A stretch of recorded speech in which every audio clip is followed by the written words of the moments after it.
Killua versus Shiapuff. Ito nga yung isa sa mga laban na hiniling natin noon na sana ay natuloy sa mundo ng Hunter x Hunter. Dahil sa nabitin nga tayo sa una nilang engkwentro sa episode 129 kung saan ay nakatapat ni Killua ang mismong clone ni Puff habang pinoprotektahan nga niya si Komugi. Ang tanong ay paano na lang kung sakaling hindi clone ang nakatapat niya at hindi pa naibibigay ni Puff ang halos lahat ng kanyang cells at din kay Meruem. Kaya nga bang talunin ni Killua ang isang maharlikang gwardya ng hari na si Shiapuff o mas kilala sa pangalang Puff? Tara, samahan niyo ko at ating talakayin kung sino nga ba ang may malaking tsansang manalo sa dalawang ito.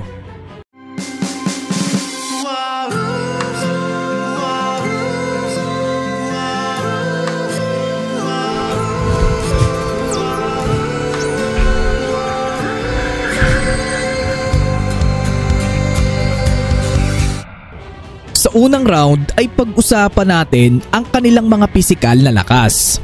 Sa side ni Killua, alam naman nating lahat na si Killua ay may kakayahang buksan ang kanilang testing gate.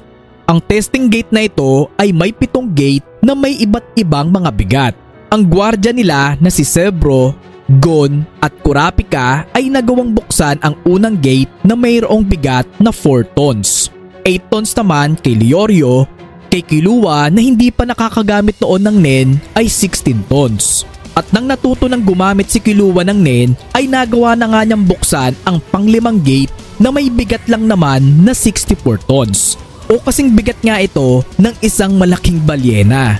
Bukod pa dyan, si Killua bilang isang assassin ay mayroon ding ginagamit na yoyo na may bigat lang naman na 50 kilograms na halos kasing bigat nga ng isang sakong bigas.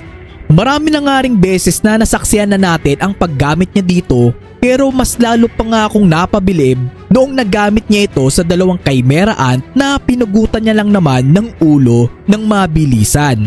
Isa rin nga sa mga ipinamalas niya sa larangan ng pisikal na lakas ay noong pinugutan niya si Ramot ng ulo na isang squadron leader ng Chimera Ant.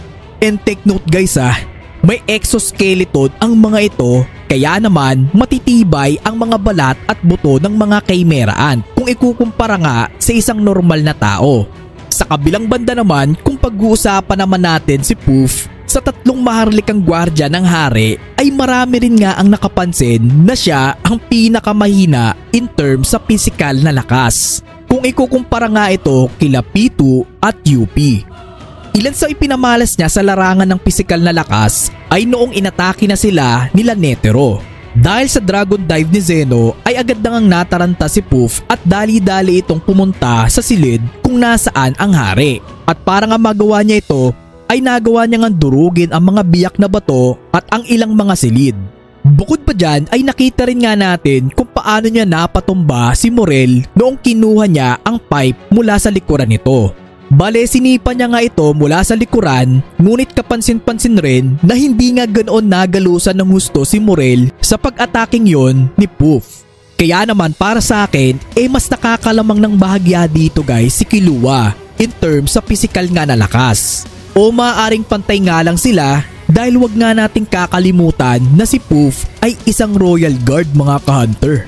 Yun nga lang, kung mapapansin nyo ay hindi man lang nga nagpakita ito ng kahit na anong malakas na pag-atake maliban na nga lang sa pagsipa niya kay Morel mula sa likuran. Na nakakasigurado ko na kung si UP o si Pitu yun mas malaki sana ang magiging pinsala ni Morel, diba? Kaya naman ibibigay ko ang round na ito kay Killua. Sa second round naman ay pag-usapan natin ang kanilang bilis at liksi. Sa side ni Killua bilang assassin na nagmula sa pamilyang Soldic ay alam naman natin na nagtataglay na ito ng pambihirang liksi at bilis. At maraming beses niya na nga itong naipakita sa atin sa iba't ibang arc. Halimbawa sa Hunter x Hunter arc kung saan ay dinukot nga mismo ni Killua ang puso ni Jones nang hindi man lang nga ito agad na malayan. Sa Grid Island arc kung saan kumuha siya dito ng pagsusulit para sa ika-288 Hunter exam at tinalo niya nga ang lahat ng mga kalahok dito sa maiksing panahon lamang. At sa Chimera Ant arc naman kung saan ay napugutan niya nga dito si Ramot ng napakabilis. Idagdag mo pa nga yung bilis niya sa naging laban niya kila Hidalgo at sa Orto siblings. And take note guys hindi pa nga siya dito naka-Godspeed. Sa kabilang banda naman ay kung pag-uusapan ang bilis ni Poof, so far nga ay wala pa itong napapatunayan sa larangan ng bilis. Maliban na lang sa pag-atake niya mula sa likuran ni Morel. At idagdag mo pa nga yung ginawang pag-atake niya sana kay Killua. Na alam naman natin na hindi nga ito nag-success dahil sa ginamitan na siya dito ni Killua ng Godspeed. And as usual, very obvious naman guys na panalong-panalo sa pagkakataon dito si Killua. Dahil si Poof na rin nga ang mismong nagsabi na kahit sa mismong original na katawan niya na hindi clone na ay hindi niya nga kayang sabayan sa bilis ang Godspeed ni Killua. Yun nga lang ay may downside nga ito.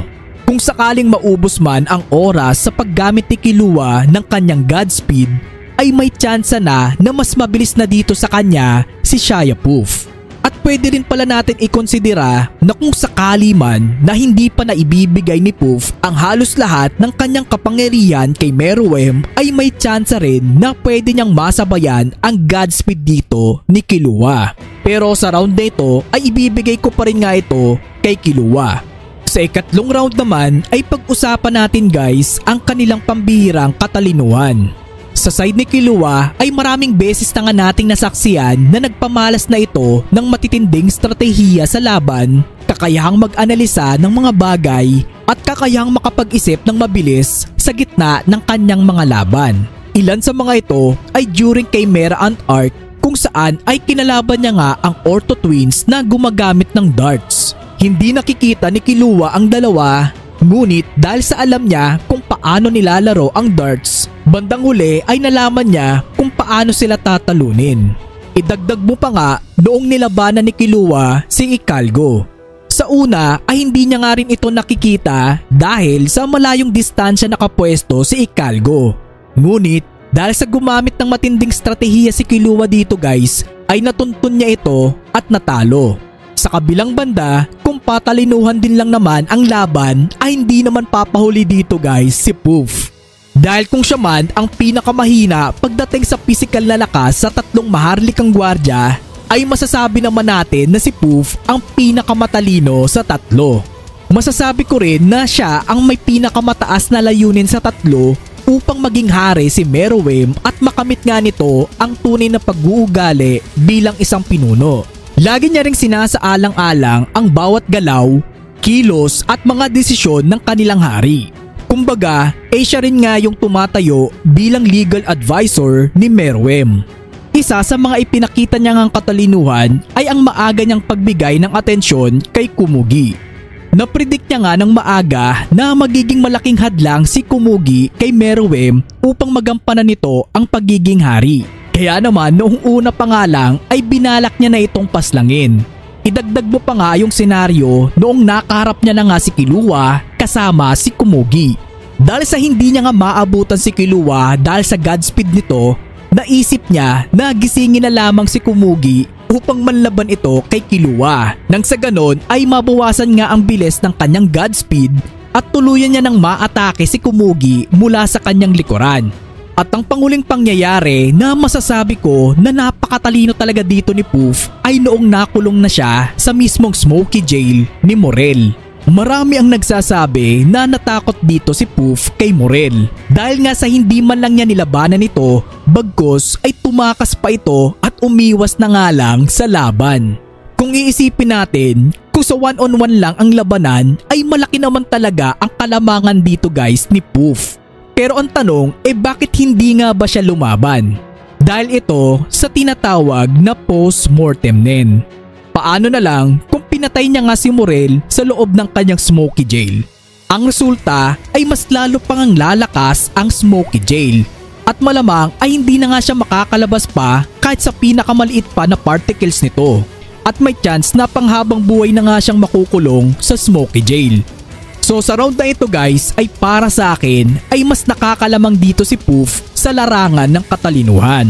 Moving on, para sa ika-4 na round ay pag-usapan naman natin ang kanilang mga Hatsu o mga Nen ability. Unahin na natin sa side ni Killua. Bilang isang transmuter may kakayahan siyang gawing kuryente ang kanyang nen. Dahil dyan ay nag-focus si Killua sa mga ataking gamit ang kuryente gaya ng Lightning Palm, Thunderbolt, Whirlwind at Speed of Lightning. Sa kabilang banda naman, si Puff ay nabibilang sa manipulation. Ilan sa kanyang mga abilidad ay ang Cocoon, kung saan ay nakakapagbigay siya ng abilidad sa kapwa niya kay Mera Ant. Ang spiritual message kung saan ay ginagamit naman ni Puff ang scale niya na nagmumula sa kanyang pakpak. Nagsisilbi rin nga itong N kung saan kapag ito ay tumama sa katawan ng isang Nen user ay malalaman na ni Puff ang emosyonal, iniisip at ang estado ng pagkatao ng kanyang kalaban. Kapag nalanghap naman ito ay magkakaroon ito ng hypnotic effect sa katawan ng tao na magreresulta sa pagkawala nito sa sarili at kayang-kaya nang utusan ni Puff kung ano man ang naisin nito sa kanyang biktima. Sunod ay ang kanyang Beelzebub. Ito yung kakayahan niya na hatiin ang kanyang katawan sa maliliit na particles na kasing liit nga ng isang langaw. Kaya nitong mag-espiya sa kalaban at may kakayahan nga itong gayahin ang orihinal na katawan ni Puff upang umatake sa kalaban. Ngunit kung pagbabasehan ang lakas nito ay hindi ito ganoong kalakas kung ikukumpara sa orihinal na katawan ni Puff. So para sa round na ito, para sa akin ay lamang dito si Puff. Una, dahil ito sa kanyang spiritual message. Madali niyang malalaman ang magiging kilos at plano ni Killua kung sakali mang magkaharap ang dalawa. Plus, ikakalat niya nga ang mga ito at kinakailangan na ni Killua na pigilin ang kanyang paghinga katulad nga ng ginawa ni Morel upang hindi ito malanghap. Which is para kay Killua ay siguradong mahihirapan itong lumaban. Bukod pa dito ay nakakasigurado din ako na ang aura output ni Puff ay mas malaki ng sobra kung ikukumpara kay Killua. Dahil nga sa isa itong Royal Guard. At isa ito sa kahinaan ng Godspeed ni Killua. Dahil sa limitado pa nga lang ang oras na pwede niya itong magamit. So kung i-add nga natin mga ka-hunter ang lahat ng naging score sa bawat round ay tabla nga ang kinalabasan nito. Ngunit kung tatanungin nyo ako, para sa akin ay nakakalamang pa rin dito ng malaki si Puff. Bakit?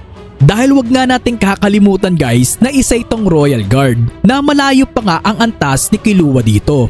At kung sakaling gagamitin nga ni Killua ang kanyang mga Nen ability katulad ng Whirlwind kay Puff, malamang ay magiging katulad lang ito sa nangyari kay UP. Na tila napaparalisa niya lamang ito ng ilang segundo, ngunit lumalabas na wala nga itong naging pinsala kay UP.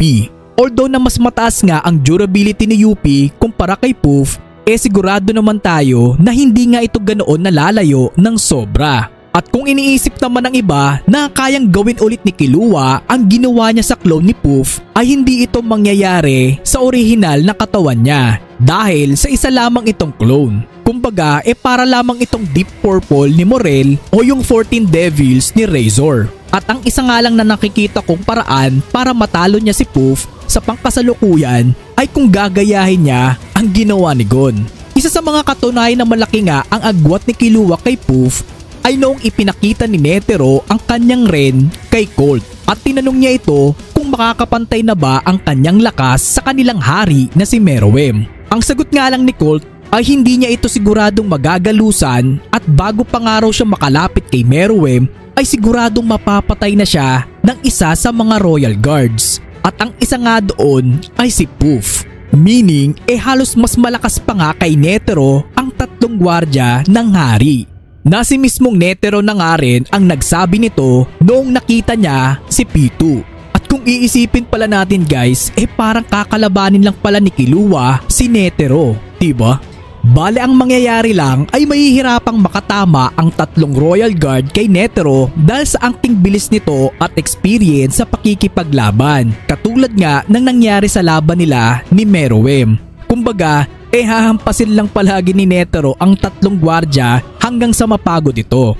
Bottom line ay hindi nga natin basta baliwalain ang kakayahan ng isang Royal Guard. Kahit na ba na lumalabas na isa lamang support type si Puff at hindi nga pisikal at bilis ang panglaban nito. At ang rason kung bakit napakadelikadong kaaway nitong si Puff ay dahil sa mapanlinlang at tusong kay Mera Ant nito. na nakakahawig sa mismong pag-uugali ni Pariston, diba? So sana ay nagustuhan nyo pong muli ang video na ito. At kung oo, ay sana ay huwag mo nang kalimutan na bigyan ito ng malaking like dahil malaking tulong na yan sa ating channel. And make sure pala na nakasubscribe ka na para lagi kang updated sa mga kwentuhang pang-anime katulad nito. Muli, ako po si Kuya Boy and kita-kits sa ating next video. Yeah.